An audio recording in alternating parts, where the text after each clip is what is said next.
Igcwame elisha licasukele uKhuzani. Bukele emakhaya ngobingelele fongamukele emsakazweni wakho esiZulu kwesimanzonzo ukutholela khona indaba ezigxila kakhulu emculweni kaMaskand. Isikhathi Maskand ukudose indawo zokuthi igcwame elisha selicasukele ngempela la kanunwa njengoba lisho ngempela ukuthi uKhuzani akahlukane ngokufaka lona endabeni zakhe. Kuzokhumula ngempela ukuthi uKhuzani ngempela ubhekene nenkinga njengoba umhleli noma uproducer wehlelo iKhuzani Bo ekuyi-reality show kade idlala lapha emsakazweni nomphakathi eSABC1 kade lokhu enqwaha nokhokhela uKhuzani imali zakhe ngama-screenshot ke ngempela avelayo uLegend Manqele uyena ngempela oproducer walolu hlelo noma uyena umhleli walolu hlelo kade esho ngempela ukuthi uzomkhokhela uKhuzani kodwa akalethe incwadi noma invoice ekhombisa ama-banking details asesho ngempela ukuthi uzomkhokhela uKhuzani futhi yena akanqe nje umkhokhela ngoba wasebenza nabantu abaphezulu abafana noBonangi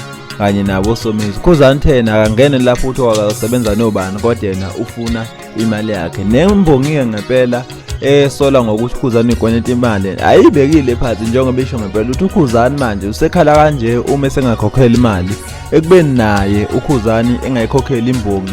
Lembongi ke yazwa ngempela ukuthi uMP Mkhize uyasho ngempela ukuthi usayifuna imali yakhe. Sike sabhala ke ngalolu daba lalembongi. Ungahamba ubuka ama-video ethu uzoyithola udaba aliphelele ngalembongi. Sekuloko lolu daba ngempela ke igcwame elisha lasho ngempela ukuthi kade lona lasho ukuthi alifuni ukuqhathaniswa noKhuzani. Layasho ngempela ukuthi lona sihlangene kule ndaba futhi ucela uKhuzani engabe salifaka kule ndaba. Uthi wayilaya ngokuthi uKhuzani azana negcwame elisha via Ngizwe mfamchunu. Uthi lokho anamathela lokho akasafuna ukusuka njengoba simbona namanje uthi yonke into eyenzakalayo ufuna ukufaka yena umfoka Manqele. Umfoka Manqele ke omunye uLegend ngempela kuyathintakala ke kule ndaba le njengoba sengichazile kanti noManqele lo usolala ukuthi uhlangene nomfowabo okuduyaza igcwame elisha njengoba bephusha umngane kanti ma-screenshot ngempela utholakalile yena uLegend umfoka Manqele lesho ngempela ukuthi umndeni kuye